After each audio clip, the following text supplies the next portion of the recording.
hope that you will continue to join us for the next 3 weeks. There will be additional series as it relates to this particular topic. So join us.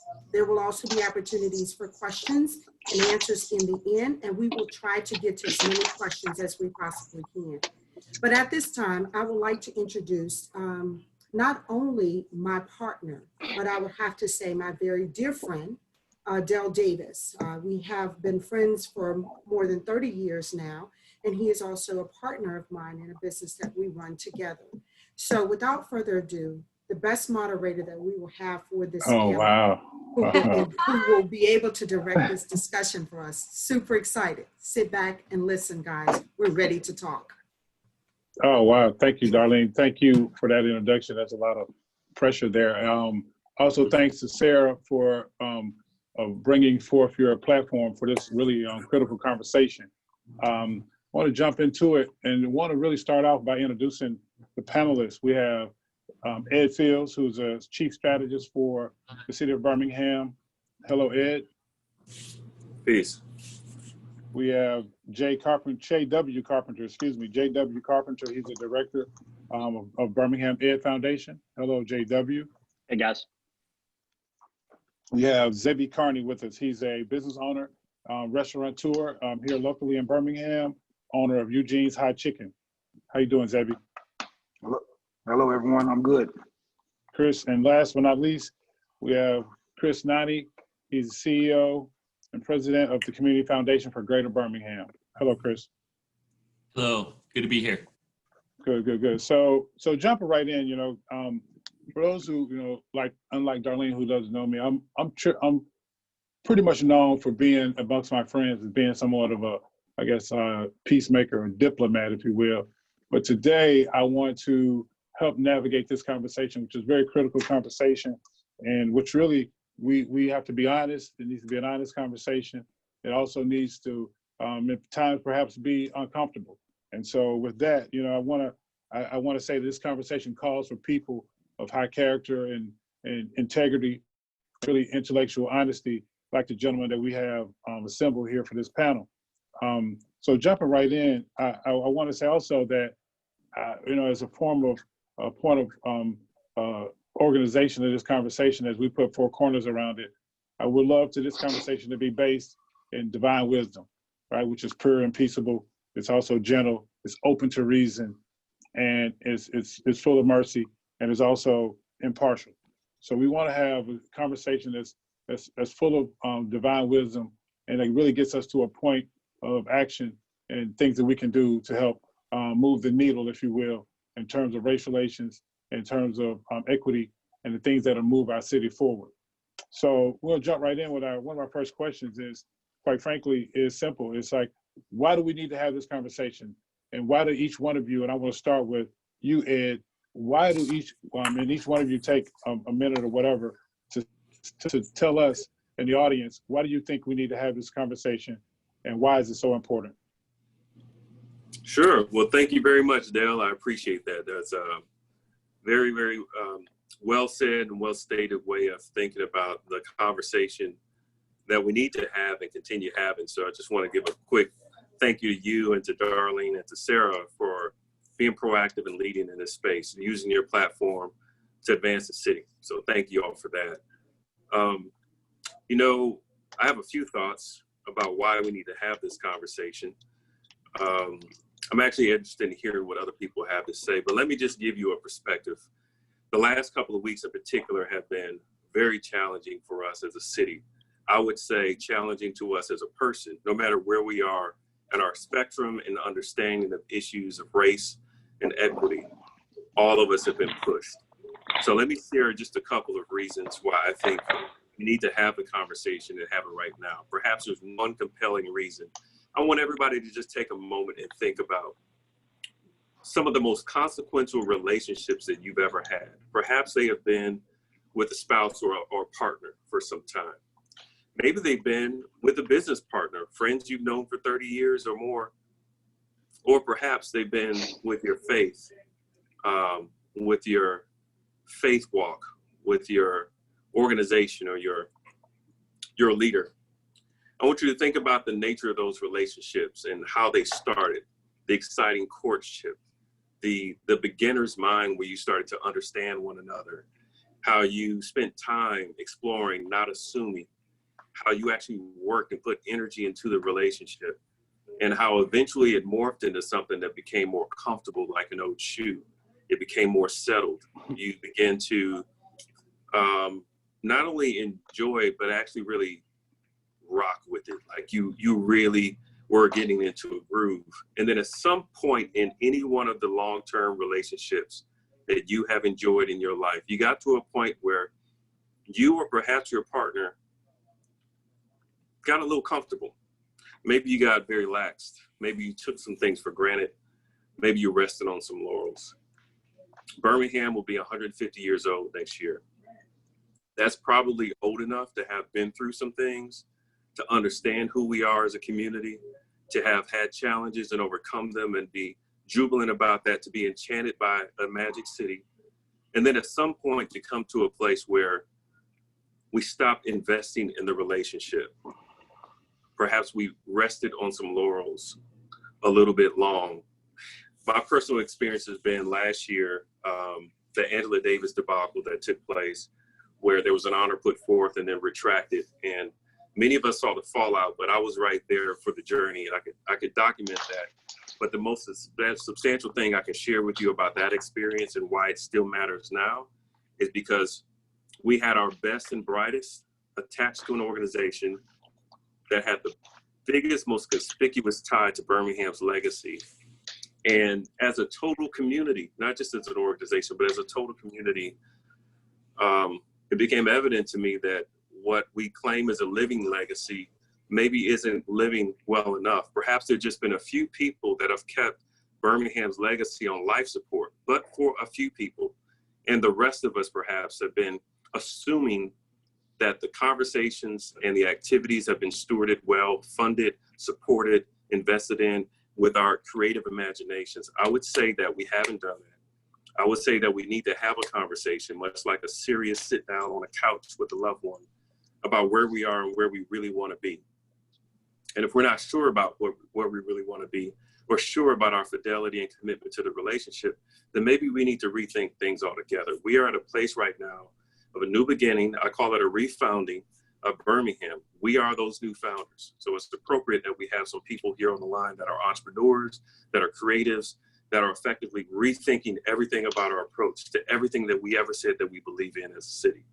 So that's why we need to have the conversation. I'm excited about it. I appreciate you inviting me. Thank you. That was good. So I want to go next to you, JW. Tell us a little bit about why you think we should have this conversation and why it's so important. First, it's annoying to have to follow Ed because he kind of did real good work there. And so now I got to follow up and say something else. And so to Chris and Zeb, I'm your buffer. So you're going to sound a lot smarter, whoever comes next. Thank you. I got 22,000 kids in the city schools that we work with. They all have limitless potential. And we're trying to work to get them college, career, and life ready. And we have folks all over this city who are very generous in investing time, treasure, expertise in doing that. But the work we do cannot be about education. It's about equity, because there's just so much that goes into it. I mean, I can expose folks to careers, expose them to college, get them the resources they need, but there are all these things that are hitting them from the outside that are important towards education, but they are not directly in that piece unless we take it on. And I think that the word, I heard Ed use uncomfortable, Dell, I heard you use uncomfortable, and I think those of us who share my identity, I'm a 6 foot tall, straight white male from a high income background, we have a choice a lot of the time not to be uncomfortable. So we avoid the discomfort, because who in the world would ever want to feel uncomfortable? But what we've seen, I think, in the world we're living in, the city we're living in, that's part of the state we're living in, that's part of the country, it's part of the world, is that the burden in these conversations and these efforts have too often fallen on our friends and colleagues and loved ones of color. And I think those who share the identity have not led, have not spoke up, have not listened. And I think that has led to inequity about the conversation around inequity. And I think those of us who deeply care about the students in the Birmingham City Schools, or the 2, 5, and 7-year-old that I've got at home, all of whom I want to share this earth in an equitable way, all of whom have potential to do great things. If you care about them, then we must make the choice to be uncomfortable. We must make the choice to speak out, but also to listen and to create spaces like this. And why I'm grateful for this space, but create not just spaces like this, but spaces all over where we're at, whether it's our place of worship, our workplace, our social clubs, our social environments, where we're taking this on and talking about it. It is imperfect. We need to show each other grace. Lord knows I have needed a pile of grace in my 41 years and will likely need a ton going forward. But if those people who share my identity are not taking this seriously, no matter what they do, but especially if they are in the business of supporting our young people of color, then I don't know how we're ever going to get to where we need to go. And I don't care how good your program is. Great, good stuff. So I'm coming to you next, Zevi. Speak a little bit about why you think this conversation needs it. We need to have this conversation, and why is it so important? Yeah, first as a Black man, as an entrepreneur, as a father of two boys, a 4-year-old and a 7-year-old, and it's just somebody that employ the inner city of Birmingham. I think this is needed. I'm tired of having to tell, those inner city 18-year-old boys how to navigate through this world. I think, they need to hear it from somebody else that don't look like them, their point of view and their perspective on stuff. When they're getting pulled over and they're getting stopped for situations that's, totally out of their control, and they seeing stuff on TV that's like totally out of their control, and they're 17-year-old, they're trying to graduate, mentally it breaks them down. And, when you constantly keep seeing stuff on TV, my first thought is, what do we tell the kids? So I think this is needed, not for us, because we've been here for so long, and some of the things that we see, we've kind of become numb to it. But for the youth, we got to have these conversations just to, better the world, better Birmingham. Good stuff. Coming to you, Chris, you're going to wrap us up on this question. Talk to us about why this is an important conversation. Well, I think this conversation is important because I feel like we're at a time where we've got to take it to a deeper level. I think if you imagine like an iceberg, we tend to focus on just the tip, the top part, the things that are happening, the incidents. And we want to focus on that, and we want to isolate it to a single or an individual act. And what we're missing is that deeper conversation of going deeper and at what gave cause to this. What are the structures? What are the thought processes? What is that sort of hierarchy of thought that allows these systems to perpetrate the type of violence that we're seeing? And I find that we rarely get beyond the tip of that iceberg and get to these deeper conversations. And I think part of it is because we live in a segregated community. And it's one that, an area that we at the foundation have really tried to put some emphasis behind our fragmentation. We remain the most fragmented community in the Southeast, with just 35 municipalities alone in Jefferson County.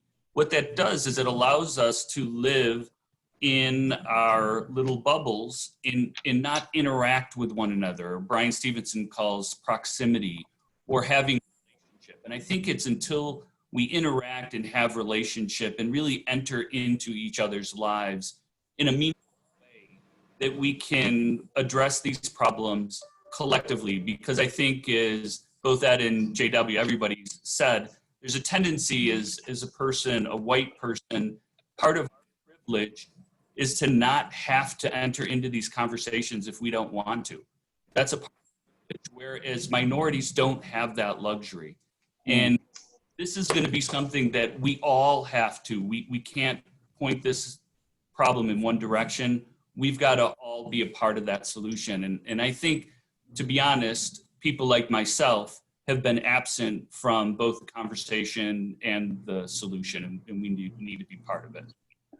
Wow, I really appreciate your honesty, all of you, your honesty and transparency with your answers. We want to keep that going because, Chris, I would start with you because you just touched on a really, what I think is a structural issue around quote unquote racism.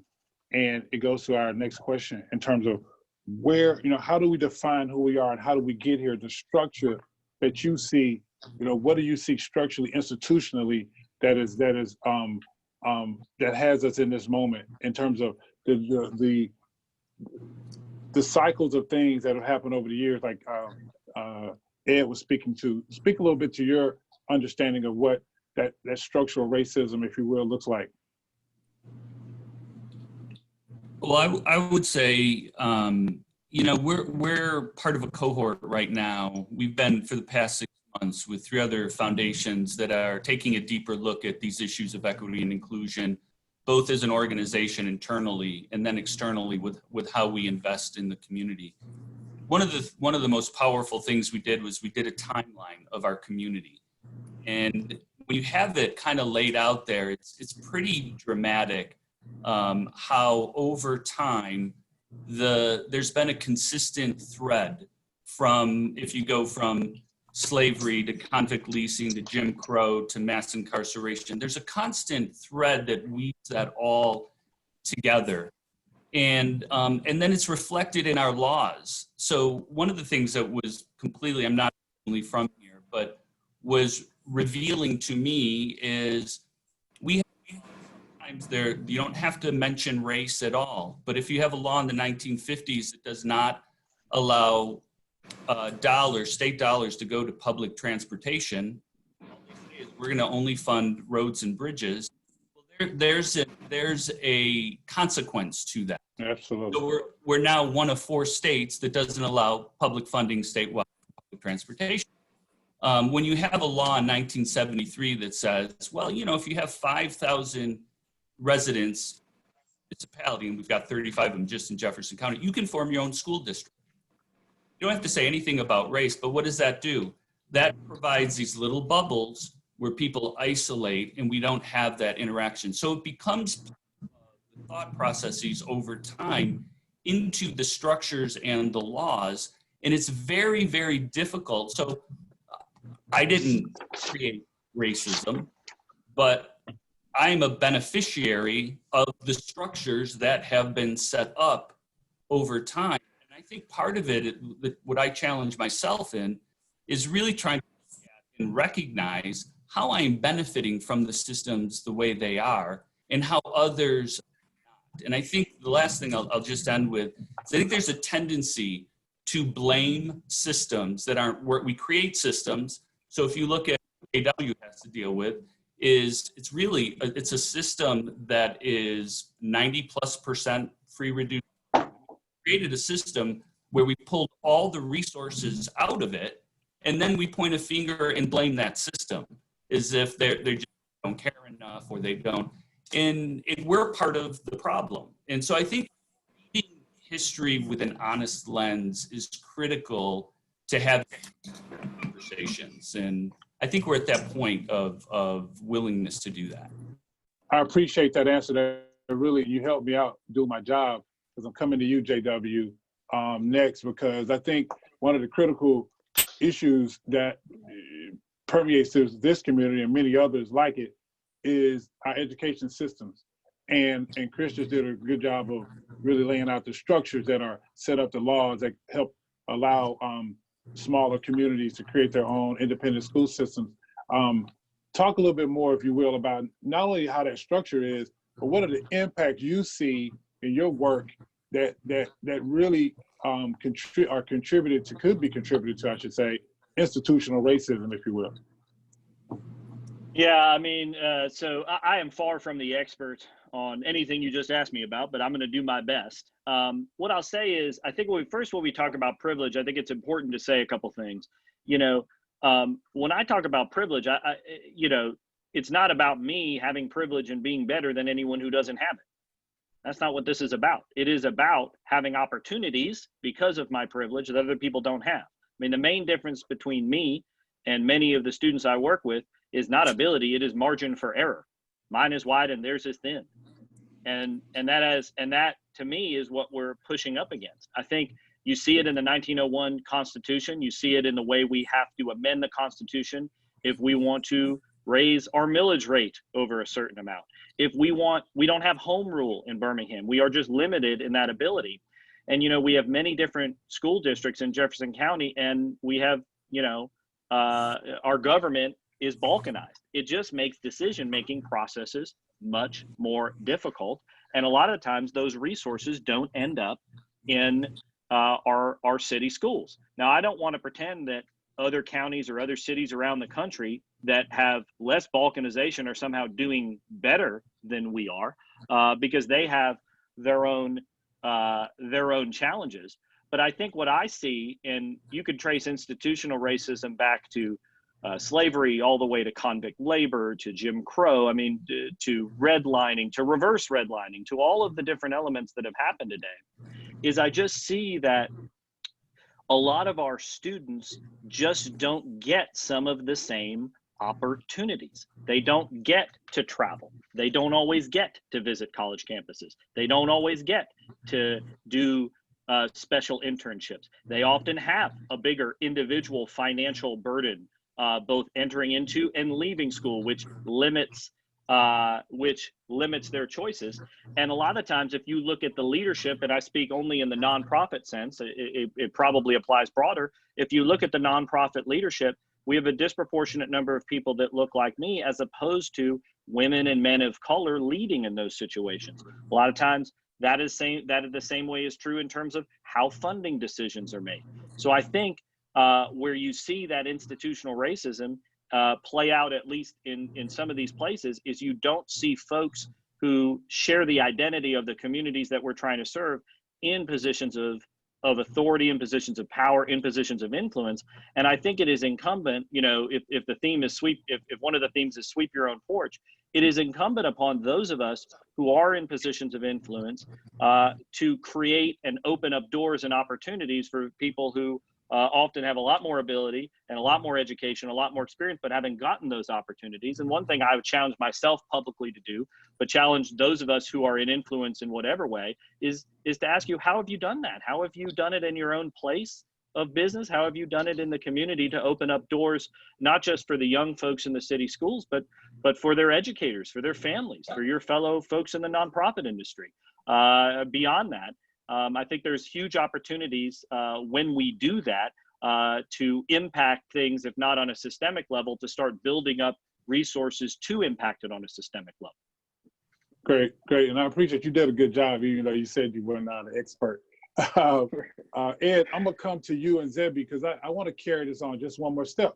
So Ed, you first, and then Zebby. So Ed, we've seen over the last few weeks, after the murder of George Floyd and the brutal murder of him, and in Birmingham, we even saw it here, an explosion, a boiling point of anger, if you will, protest. Well, it started as peaceful protest, and we don't get into the debate of how it, went to another level, but just talk a little bit about how the system or the structure or the lack of the things that JW spoke to ends up making people feel hopeless to a point where they can be enraged and where they can feel left out and where they can feel there's no other action for them to take other than to lash out, if you will. Just talking from your experience, from your vantage points as much as you can, and not maybe in specific to Birmingham, but just in general about the underlying effects of all of these structural issues that we've laid out thus far.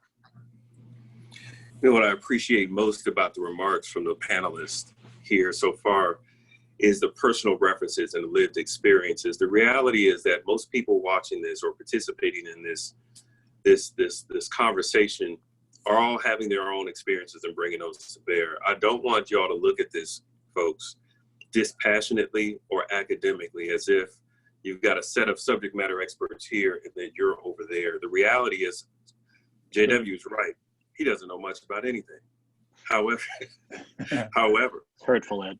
Oh, I know, right? JW brings an incredible lived experience. He's done the work. I'm saying this for a reason, y'all. Here's the deal. I want to share my personal experience because Del, you know this better than anyone here, but I'm fairly new in the world of Birmingham politics. This isn't how I came up in Birmingham professionally. And so I have a very fresh perspective on what it means to actually engage the electorate, actual people, not the popular people, not the professionals necessarily, white collar, but literally everyday working people, and to understand what's really going on the ground and why people are really upset. I've got a theory on that. The theory goes like this. People, first of all, really don't understand how these organizations are working for them, including the city. It is such a contradiction. And I'll be honest with you, there are several people that walk around City Hall here conflicted, because on one hand, we came here to do work, to know exactly what that work is, because we came in with very clear vision about what should happen, what equity looks like for our students, for our families, for our elders. We know what that should look like. At the same time, we represent an organization that has historically harmed us, and we know that. And so we walk with that tension. The difference is in how we reconcile that and understanding how we got here and how we get out of that. One is actually understanding the system that we're a part of, like really understanding our roles. The mayor has been an incredible student of how things should work. So what is a mayor's actual power? What is a city council's actual power? A school board, a state rep, a governor, you name it. What is the actual power, and how do we show up as accountability partners? It is not enough for us to elect people and then walk away. Having had, as I like to refer to this moment and others, these revolutionary orgasms where we feel great in the moment. We really, really feel great. We did something tremendous, and we should feel good about that. But if this is a relationship, if go back to the relationship metaphor, then my goodness, y'all, we have got to put in more sustainable work. And we do that by getting really intimately familiar with the organizations. Y'all, if you really dug into the city, you would find more than 120 boards and agencies supported by the city to the tune of $38 million. Well, lots of power. I would argue that if you put the budgets of all of those organizations up against the city of Birmingham budget, they exceed the city. That's the waterworks, that's the airport, that's so many other agencies that the city influences. Yet people don't really engage them. There's just a handful of people that do. And we can't talk about significantly changing structures when even the people that are in them, and for the most part, people that are not in them, are undereducated and under-influenced. One of the most powerful experiences I had was with the Community Foundation of Greater Birmingham. As a 29-year-old, we were forming the Giving Circle, the Birmingham Change Fund. And when I tell you it was a learning experience to just understand what a community foundation is, the resources that it has, the influences that it wields, and the fact that there is a hunger inside an institution like that and many others for young people or people of color to navigate. That doesn't mean that the organizations are always ready. It does mean that there may be an impetus, or there may be a space in which we can engage. When you have a leader like Chris Nani and he's doing the actual work, man, we have an obligation to step up, be a part of the solution, not just academically, but to really understand how the system works. So I just challenge us to learn the systems that we are in and operating. We don't have to go and create new structures. We have current structures that are underled and underfed. It is up to us as leaders, as everyday folks, to lean in and really get in there and do the work. I'll share the second part of my thought about the structures in another response. I appreciate you. Okay, cool. So Zebby, I want to hear from you about, your thoughts of what you've heard so far, but also, carrying on with Ed's point about engaging the process. You're a business owner, you employ folks. You spoke earlier to having to communicate to young, mostly, I guess, African-American young men, 17, 18 years old, that are struggling in this moment, and even struggling is in life, maybe trying to graduate high school. You mentioned they're just trying to balance life and how to interact and engage. What do you think are things that they need more of? And to Ed's point, what do they need to engage in? What can be beneficial to that group of young folks that you interact with from your business standpoint? And talk a little bit about that. Well, first, I think it always goes back to education. That's first. Financial empowerment. Some of those guys that I'm speaking with on a daily basis, you know, they don't have the resources. That's what you see. You know, they don't have the open amount of resources that other people have, and it's nothing that has to do with anything that their fault. They just in their community it's just not available. So some of the education and some of the financial things is just not there in that community.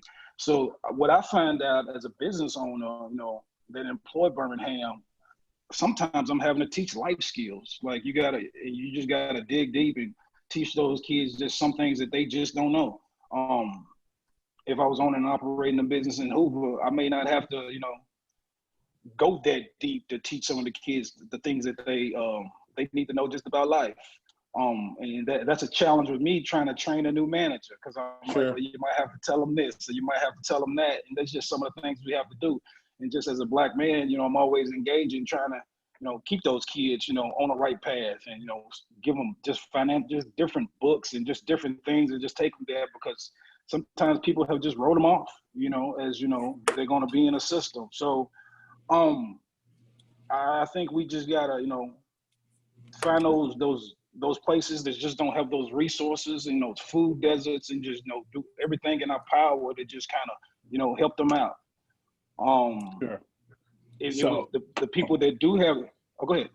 No, I'm sorry, I didn't cut you off. No, go ahead, finish your thought. No, I was just saying, you know, the people that do have those resources or privilege, you know, just a day, just to educate. I mean, I know there's so many different, you know, places that we have that we can go for different resources, but sometimes those kids just don't know. So I don't know. I don't have all the, you know, the wisdom to know how can we all connect.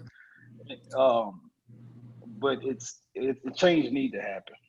Okay, so before I go to my next point or question, I would just say to you, Zebby, Ed spoke to this a little bit about the structure of this, speaking specifically about the city where he's a leader in, that the opportunities are there. So what I just heard you say was there's a group of people, young people, who need these resources. So I think that we have an opportunity already in our conversation to connect the dots, if you will, around what folks like JW is doing, obviously the community foundation, but to Ed's point, the city sits there with a ton of resources and opportunities for folks to plug in. I think the point is that people have to kind of plug in and grab the rope, and like Ed said, a little bit of a challenge, get engaged and become aware of what those are. And so there's a two-way street, but we'll come back to that later. So switching gears just a little bit, you know, one of the key words, if you will, in our title is, it talks about equity, right? And Chris, I want to come to you a little bit on this one to start us off. Talking about equity, and what do you see? You know, we know equity is a definition, the Webster's definition, but if you would, each one of you, talk a little bit about what equity means and define equity and as you see it. I want to start with you, Chris. Thanks. You know, I think we obviously differentiate equity from equality.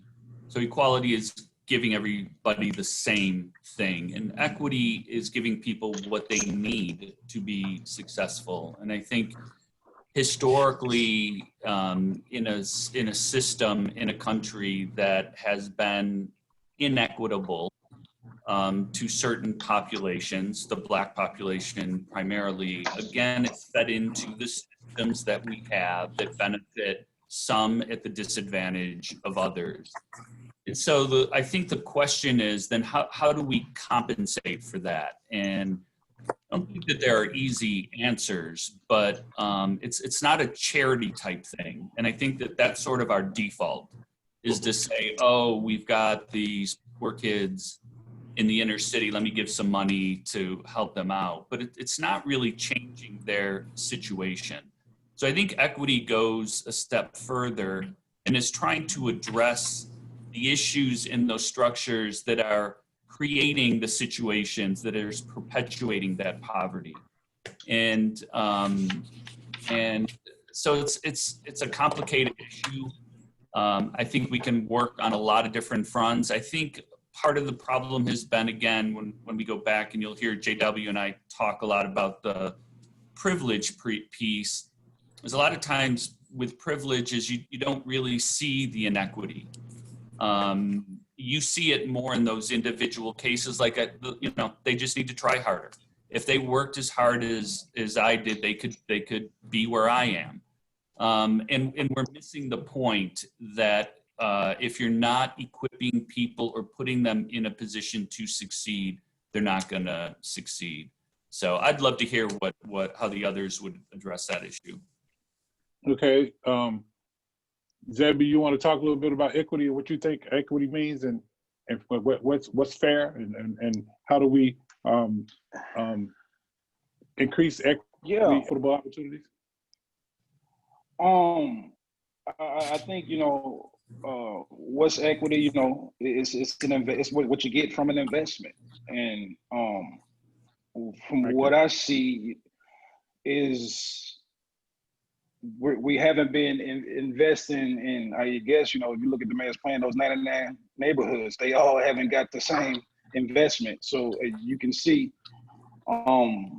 you don't see some of the equity that comes out of it. I think it's some of the financial empowerment piece that, it's not there.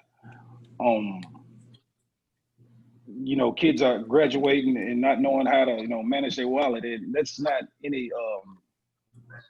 anybody's problem, but their own. Is people can say, well, they're not going to school and they're not taking the time. But it's just been systematically for years and years and years of just racism and systematic racism just kind of held people down, and they're not, they haven't been able to change. And some people don't know how to come out of their life, and they just don't know how to, I guess, how to navigate their world. And, Sure. And people with privilege, they don't understand that. And, they feel like Chris was saying, is, it's privilege, so I don't see it. Why don't they just do it as everybody else? So why don't they just work harder? Because they just don't have resources. It always go back to the resources in the education.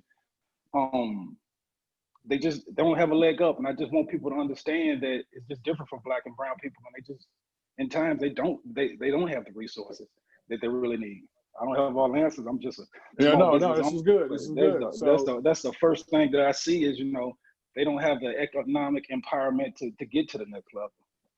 So I love what you said, because, in business, equity is what you invest, and then you look for a return on that investment. That's right.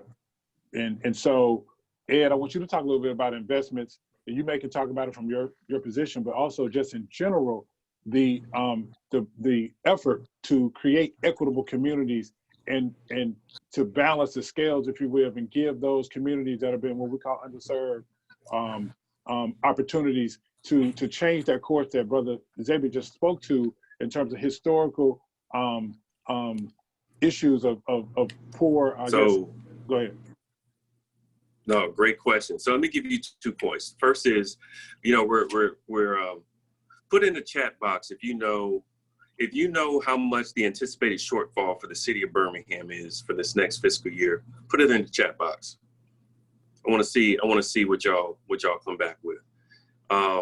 In the meantime, as y'all are putting that number in, I want you to, the mayor and I have had some very intentional conversations lately that have been profound. Many of us know about segregation, but many of us haven't really considered the economic cost of segregation from an institutional standpoint. Why do we have parks, rec centers, and schools so close in proximity to one another? Like, really think about that.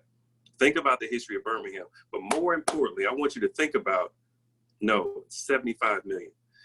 Here's what I want you to consider. What is the cost of that? What is our carrying cost for segregation? What is our carrying cost for balkanization?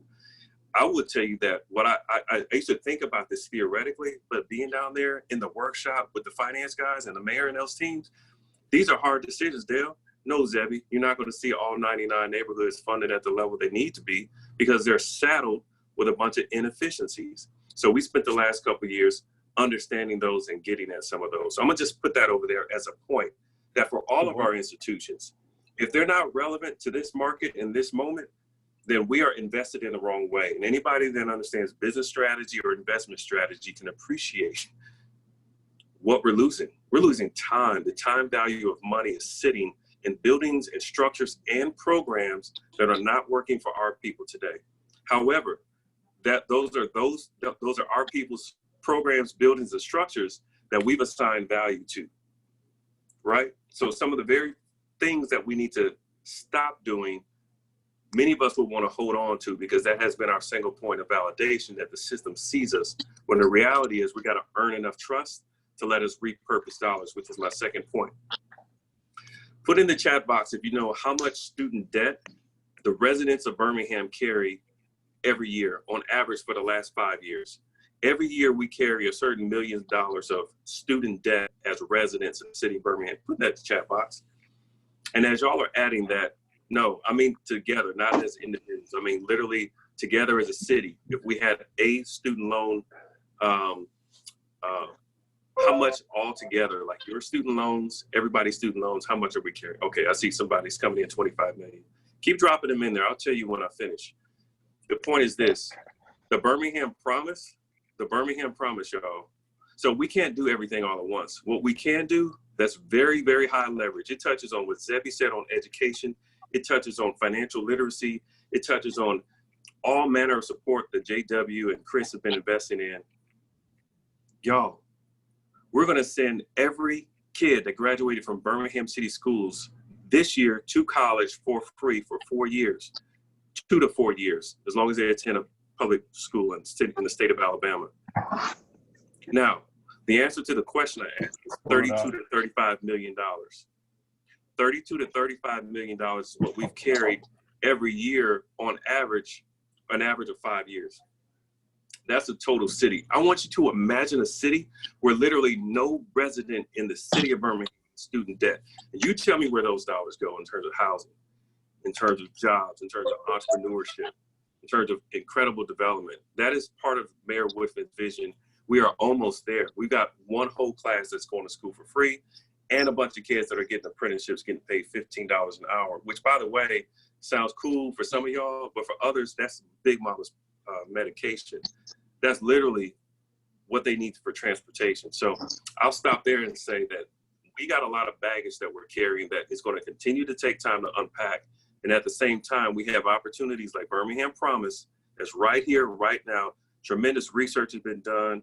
You got to go to birminghampromise.org and see this as a transformative program, y'all, for all of our families. This doesn't just benefit the kids. It literally generates and benefits for a whole family. So that's how we get with equity, man. That's awesome. So I think that's a good point. And I will also add that, as much as the public, the government, if you will, can do their role and play their role in terms of this equitable community piece, there is definitely a private component of that, which I just happen to live in the public-private space at the intersection of public-private development and opportunities. So there's a private side to that. And I'm gonna just put this out there for whomever wants to answer it. And I hope we can get a good answer. We're gonna wrap this up here. But real quickly, from a Zebby, you might be the guy, you're a business guy. What do you see as opportunities to plug into the growth that the city is experiencing, and to hopefully change some of the systems or some of the impacts that are happening to the Black community specifically? But how do you see yourself plugging into that? First, can y'all still hear me? Yes. I lost my headphones. First, I want to champion, airfields in the city of Birmingham. But the Birmingham Promise, I think that's amazing. I think, that just to see that and hear about that. If I'm a high school, I know I can go to college for free. That's amazing. I think, the city's on a great course.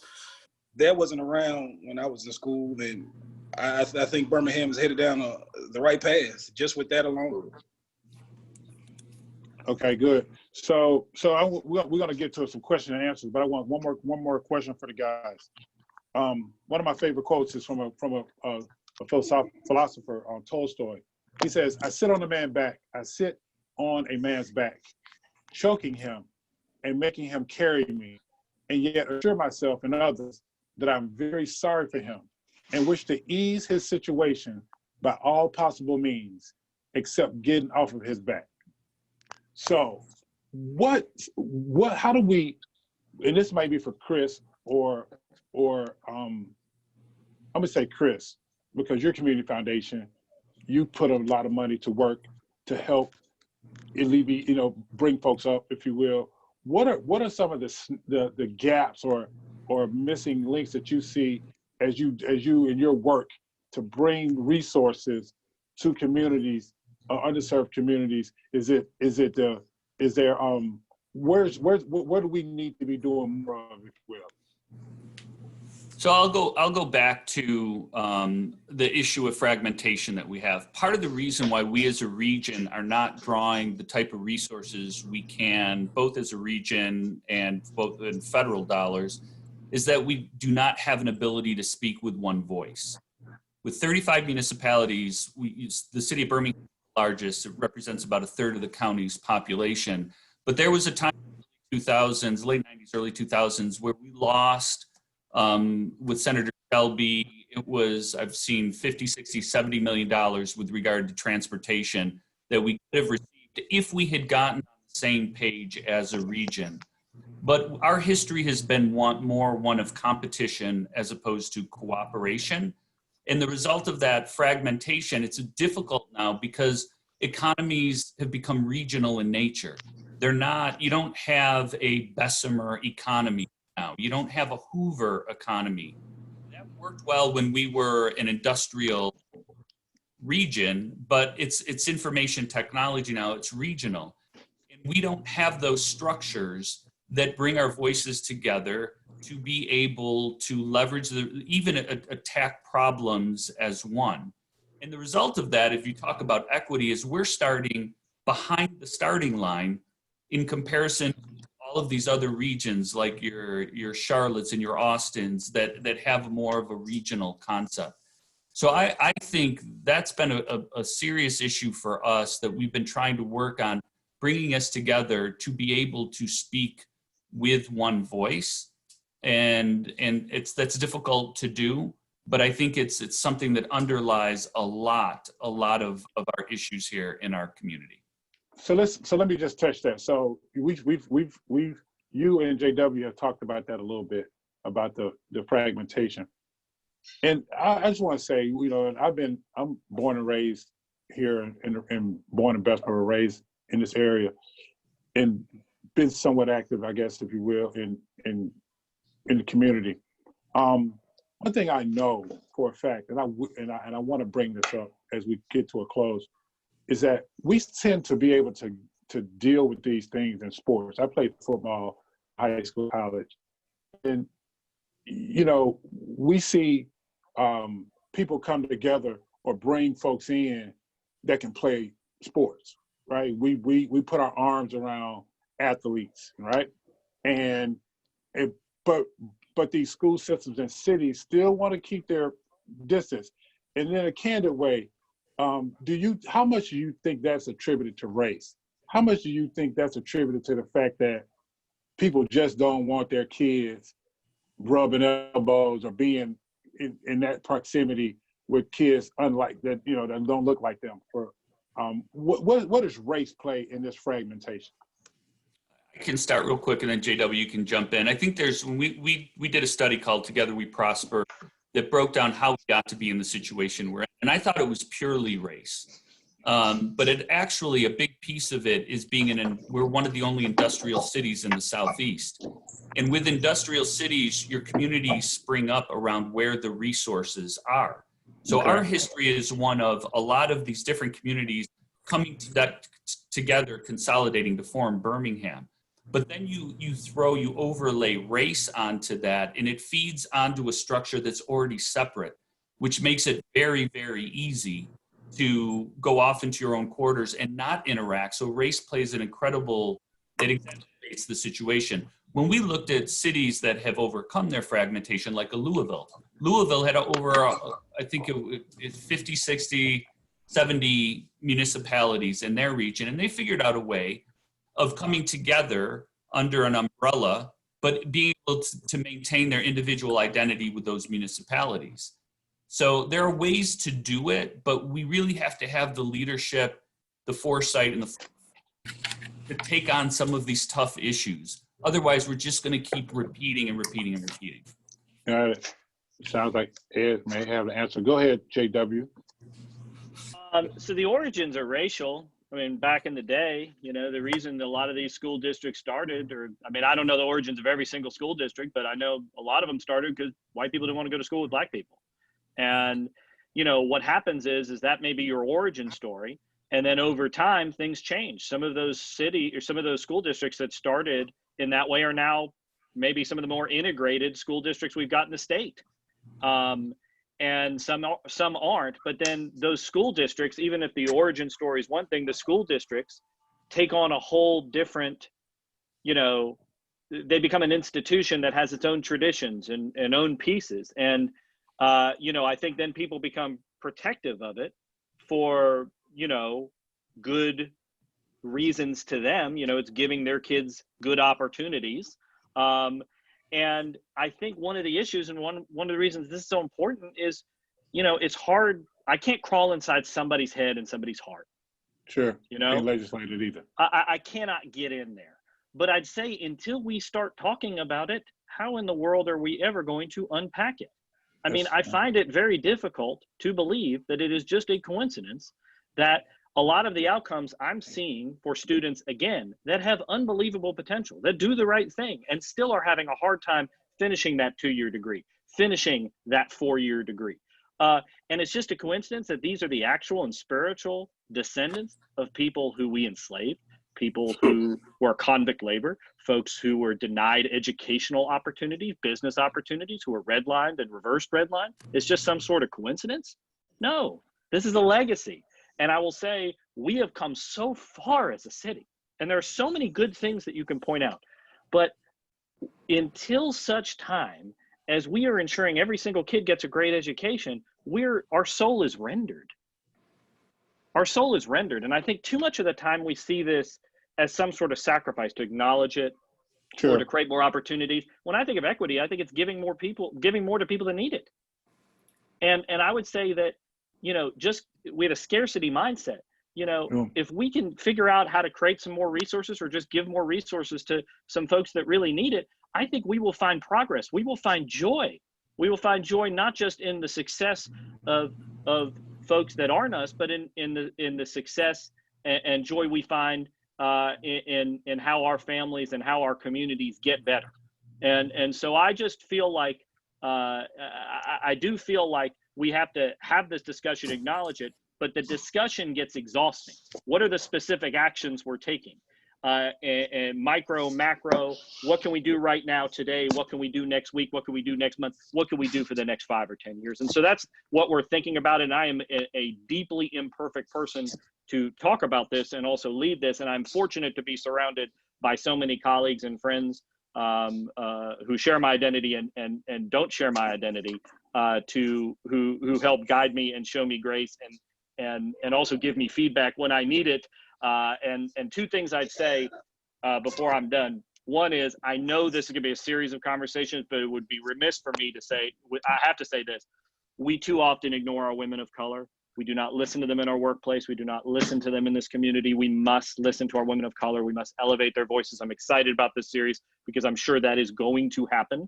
And just the second thing I would just say is just let's make sure that in addition to listening, that we are acting and that we're speaking out in circles, in all of our different circles, not just our workplaces, places of worship, social groups as well. So that gives me to run. Yeah. Let me say this real quick. So we're gonna run it down, and you talked about, in fact, what we're gonna end on is where do we go from here, right? And how do we move the needle? And we bring these topics together in a way that touches everyone and gives everyone an opportunity to participate. So I want to thank you, JW, for what you said, and I want to thank all of the panelists. Darlene? Yes, yes. Thank you, everyone. So we had a couple questions, and we only have a few minutes left, and maybe we can get to a couple other questions, but wanted to very specifically mention to JW just made a point about that we don't listen to our women of color, Black women, and other women who are in our organizations. Please know that this panel with all males was very intentional. Because we will wrap up with the powerhouses of the world, which are women, and they will be the last of this series. So we would like for you all to continue to join us. So please do not think that we have avoided women. We are trying to very intentionally have some conversations with men, with all Black panel, mixed panel, and then an all female panel. So that was really our idea behind this. So as we move on, I want to ask, someone had a really good question here, just really quickly, related to the Birmingham Promise, and I want Ed to speak to this really quickly. They feel that it's a wonderful idea, but if African Americans are not seeing more successful people like themselves in this city and more African American business leadership who look like them, they will not come back and share their knowledge and their successes. How do we keep our kids in this city and from migrating elsewhere? Let me address that and then make a closing shot based on this comment from Victor and people's responses to it. The first is this, y'all. We are not going to solve for everything in every moment. We're clear about that. So while that is an absolute challenge, our theory of change says that if we affect this one thing, then we increase our odds exponentially to affect many, many other things. The Birmingham Promise does another thing. It doesn't just send people to college. Rachel Harmon and Josh Carpenter, mostly Rachel, have really designed the programmatic element of Birmingham Promise to actually keep kids in school, and that's done from Birmingham. So Birmingham is going to have deep engagement beyond just sending money and sending kids. We want to actually keep them in school. That increases the odds that resources are coming home. And yeah, the reality is when people leave and they get exposed to college, they may go somewhere else and stay. But we're going to increase our odds that dramatically, that more people are going to get educated. And you know what? The reality is these are overwhelmingly Black folks. So we're talking about increasing not only educational attainment, but likely net household wealth. And that inures primarily to Birmingham. My closing part is this. This does not have to be a flavor of the month conversation. We have a very unique resource, a very unique moment right now. And I really want to direct everybody to one website, one landing page. I hope that this eases your concerns about us floundering and just having random conversations. Everything that I'm sharing is based on an actual plan and a vision.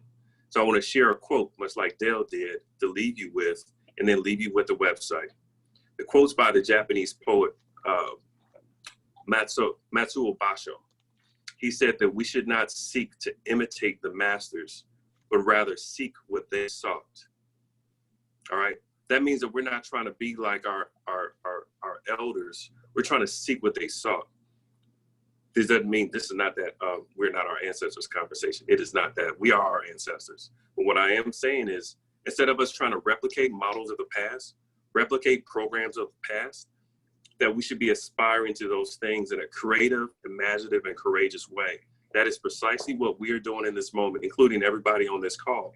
So please go to birminghamal.gov/strategy.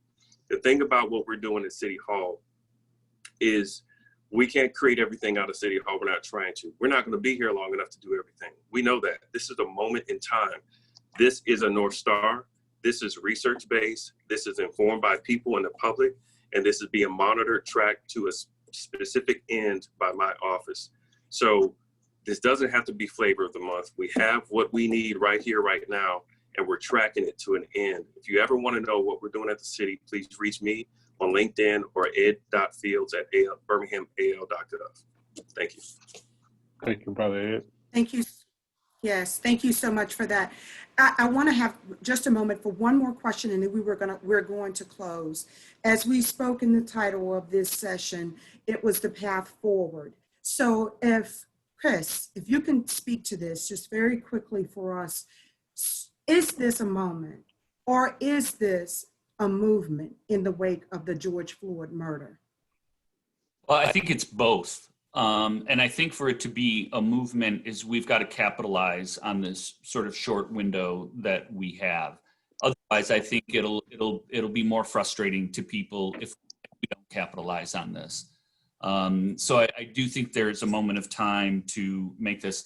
I just want to end by saying I think our two biggest challenges in the work we've been doing is the understanding that our fates are shared, that all of our fates are intertwined. And that has been a huge challenge because we, in the different pockets that we live in, we don't have that sense.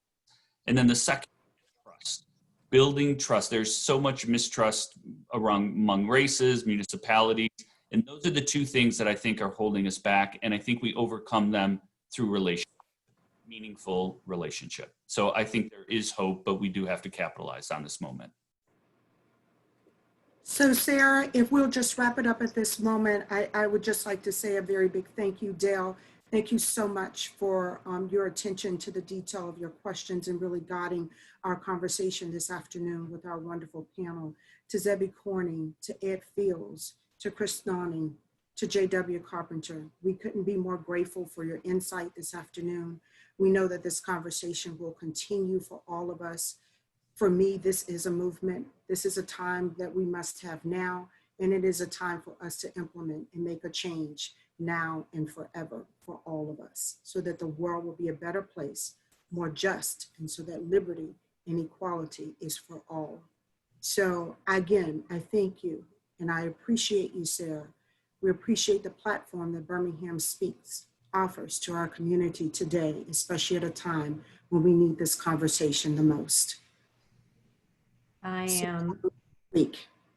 And I want to thank you, Darlene, for helping make this vision come to fruition. And I could not have asked for a better discussion today. And I think it sets the stage for the rest of the series. These are going to be some really fantastic, meaningful, meaty conversations. So Ed, one quick request. Someone's asked if you can give the website again. If you'll just type it into the comments, then people can click on it. You did. Oh, he did. Oh, Yeah. sorry. Sorry. It's there. Wonderful. Sorry. Can I say? Yes. Go ahead, Dal. I just want to close. My last statement is again, thank you to Darlene for inviting me to be a part of this. Thank you to Sarah for opening up your platform. I want to echo what Darlene said. I just want to add this one thing, is that we did push this conversation out into the water. It should not be a moment. It should be a movement. We are a part of a continuum. And as Ed talked about, looking back to our past, we can learn from our history. You know, as unfortunate as it really, the reality is, in terms of our history, we can learn from it. Birmingham can grow. And I think Birmingham can be the city that takes the rest of the country to where it needs to be like it did before. If we have the courage and ability and the commitment and accountability to each other to speak truth to power, to not allow anyone around you to permeate lies or distrust on things that they do not know about, to check people, if you will, but to have the courage and not be cowards when it comes to these tough conversations, and to really stand up and stand with each other as we move forward and join hands with people that you may have not naturally joined hands with before, but in any effect, join hands and find commonality. And I love what Ed said, look to the things that our ancestors sought. And I take that to mean they sought the best for us with their knowledge of what they knew at that moment. And we have to take what we've been fortunate to know at this moment and our experiences and shared experiences, and to learn and to visualize what they sought, so we can achieve that and make a beloved community like the Dr. Martin Luther King spoke about, which is the most powerful thing that I think we've seen in these United States, is his vision for our beloved community, which is peace for everyone and prosperity. Be blessed. Wonderful. Thank you, everyone. Thank you. Thank you.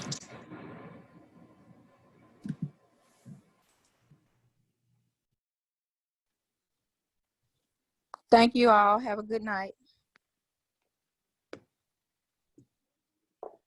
Peace. Bye, everyone.